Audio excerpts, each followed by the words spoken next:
You're listening to the 10th Bitachon podcast, and we continue where we left off. We're in the 4th chapter of the Bitachon section of Madregas Adam.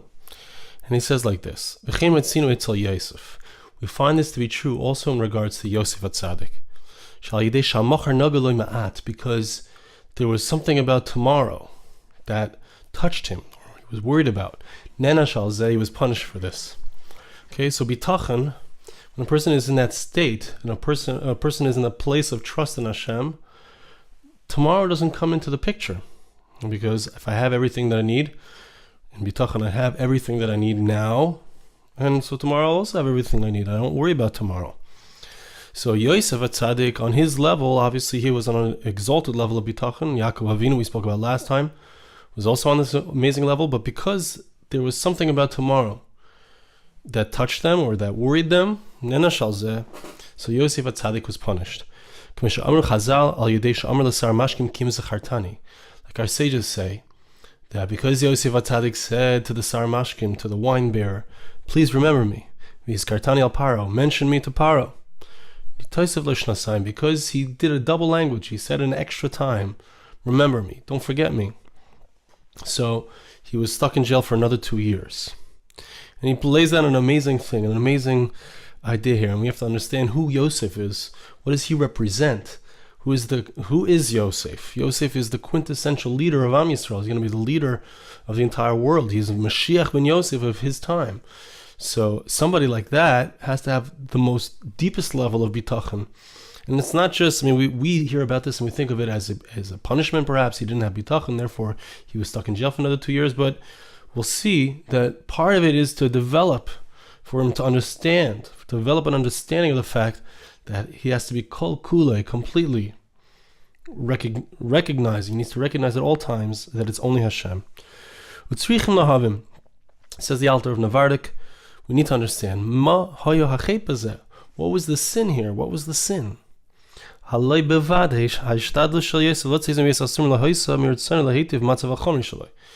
we think about Yosef Hatzadik, who he was, who he is, what he represents. So his desire was not to make his physical situation to be better. He was disgusted. He was sick of living in this disgusting place. Amazing thing. Certainly, if we're talking about Yosef Hatzadik, somebody who understands that every single thing that goes on in his life is from HaKadosh Baruch Hu, so he's not interested in getting out of the situation. He knows that everything that Hashem does is for the good. Right? He accepts everything with love. He was certainly somebody who rejoiced in challenges and difficulties. However, since he was separated from his father, he wasn't able to receive the Torah that he had been able to receive previously from his father. It was only possible to have that exalted level of Torah learning when he was with his father. Why did he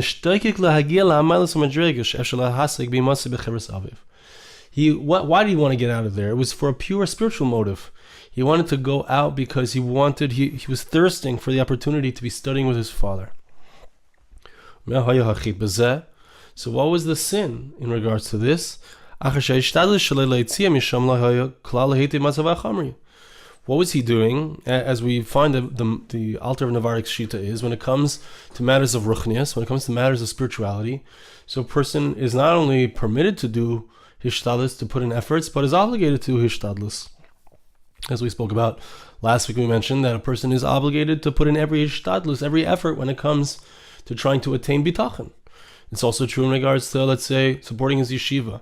The Alter of Navardik would put in efforts, he would go out and he would collect money for his yeshiva. So since he's saying Yosef Hatzadik was somebody, why do you want to get out? For spiritual reasons. So what's the problem? The entire purpose was to improve his spiritual situation. We can say that in such a situation, so doing ishtadlus should be considered a mitzvah, an obligation. And even according to that which our sages say, that putting in these efforts was considered a sin for him. We need to try to understand that our sages, they were medayek, they were very specific when they said that he said twice, you should remember me, you should mention me. Why was it such a great sin for doubling the language? Why is it a greater sin if he says it twice versus one time? Whether you're talking about because if he only said it one time, it sounds like it wouldn't have been such a great sin. So if that's not a great sin, why is the second time that he says it going to be considered a great sin? It's not mustaver, it doesn't make sense. That's the question. Just trying to keep track of the time here. Okay. So what's the idea? If the first one requires some kind of punishment, I'm sorry, if the second one is deserving of some kind of punishment, so then the first one should as well. We need to understand, generally speaking, it's a pella, it's a wonder. Why is he obligated to receive any kind of punishment? Because of the slightest lack in his bitachon. Why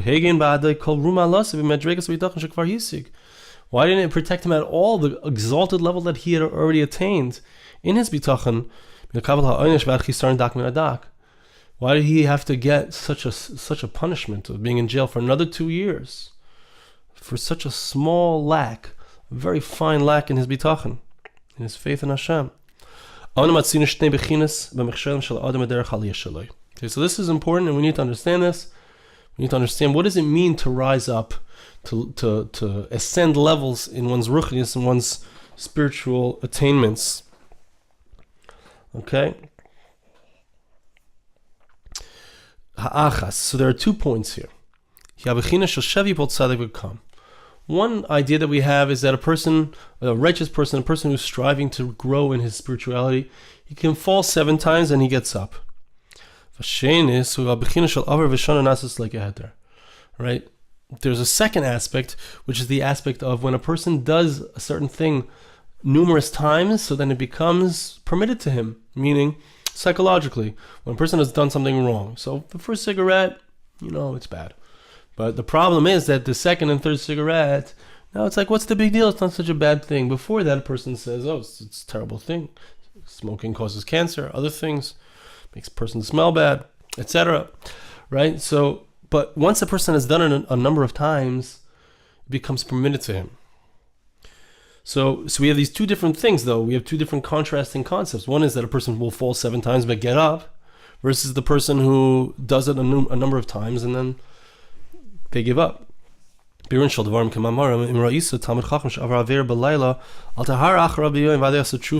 Gemara in Brachos, and Daf Yotes says that if a person sees a Talmid Chacham, a wise person, a tzaddik, a person who's a student, a Torah scholar, and he's done certain things, he's done certain averos, so you don't have to worry. By the following day, he for sure has done tshuva, he for sure has repented.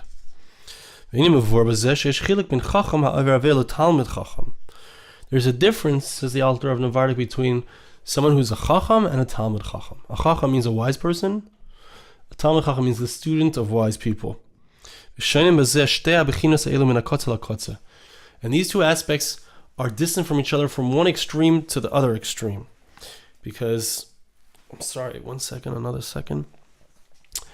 We have a distance from one extreme to another. What is the distance here like this? Talmid Chacham, someone who's a student of a wise person, nichsha. So when a person like that stumbles, the thing that he's done wrong, the stumbling that he's done comes to him in passing. It's impossible for a person to escape from doing something wrong.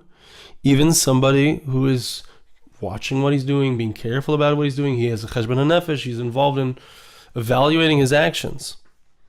Okay, but so a person who's trying to do what's right based on the Torah, trying to work on his character, sometimes he will stumble. It wasn't because he didn't see that it was a stumbling block. It was an accident. It was something that happened unintentionally. Or even if he's done something wrong, he intended to do something wrong, and in it's not like he's decided this is the way I'm going to go now, because this is the way it's supposed to be. He's gone into this path because it might be the right thing to do, perhaps. Sometimes a person, this is an amazing thing, this is a unique shita you might not find anywhere else besides for the Alter Novardik, that he says that sometimes a person will do something wrong because he's testing the waters. He wants to see where the end of the boundaries are, how far he can stretch the boundaries. He wants to stay within the boundaries of what's right, but sometimes in order to figure out where the boundary is, a person will fall off of the cliff. But his intent is not to remain doing that thing. He wants to see where the edge is. He fell off. He's going to get back up, and he's not going to go off to that. He sees that's the end. That's where where he's transgressed. So such a thing, falling off, doing something wrong, either by accident or intentionally, in a case of someone who's trying to see where the boundary is. So that's something that can take place with someone who truly is seeking. Also in the course of seeking and trying to find what's right. Before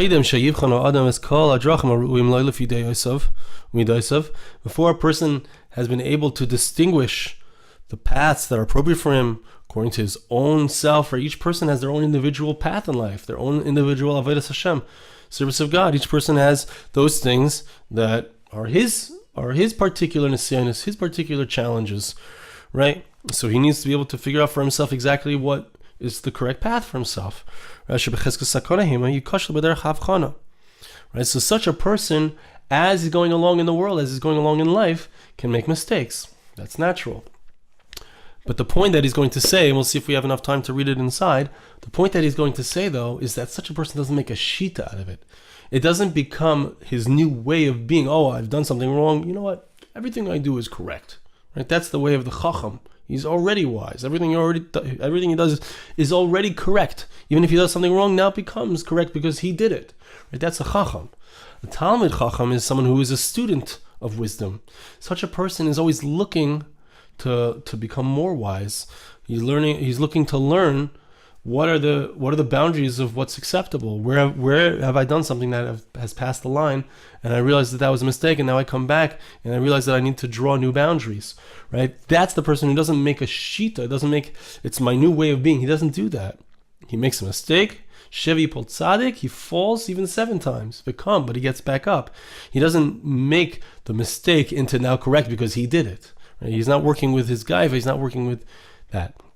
Okay, so we're going to see, and again, we're not going to read this inside yet. We'll see perhaps next time, that the problem with Yosef Hatzadik, the mistake that he made was that he did it once, and then he reinforced it a second time. Meaning, he showed a lack of bitachon, and then he doubled the first time was okay, that's part of perhaps his experimenting, but the fact that he redoubled his efforts when he shouldn't have been redoubling his efforts, so that constituted a sin for Yosef Hatzadik, for Joseph. Now, when we think about this for ourselves, one second, again, I'm trying to see where we're holding time-wise. Sorry, I apologize. I'm usually looking in a different direction. Okay, when we try to understand how this applies to us, so when it comes to bitachon, it's interesting that we see that there's an experimentation aspect. There's seeing what's working for us, what will work for us, where are we holding in our bitachon? Because it's possible that a person can be holding at a level of bitachon where he doesn't need to do any hishtadlus. But it's also possible that a person is holding at a level where he does need to do hishtadlus, he does need to put in efforts. It's just as an example, something that happened to me recently, sometimes, and this is actually an idea I saw at the end of the book, at the end of Madrigas Adam, he talks about the fact that sometimes a person needs to involve other people, whether it's in teaching, being mezakas haravim, that's the context of it in Madrigas Adam. Sometimes a person needs to do it all himself, to the degree that a person accepts the responsibility of the rabbim, of the general populace, so that person gets a certain amount of siyata d'shmai, of help, of heavenly assistance because of it. So does a person need to involve other people in that work? Well, to the degree that they involve other people, so then that siyata d'shmaya, that heavenly assistance, gets distributed to others. But it's possible for one person to get that extra siyata d'shmaya because he's taken on the responsibility by himself. Talks about Moshe Rabbeinu giving it out to others, etc.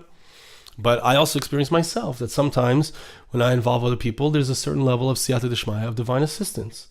I'm trying to create music and trying to create videos that inspire people. So there's a certain zikuy harabim that's going on. There's a certain I'm being mezakis harabim, having an opportunity to inspire a large amount of people. So I get a certain siyata d'shmaya, and I always sense this. I always get that. I always feel that Hashem is helping me in my videos, in my music, etc.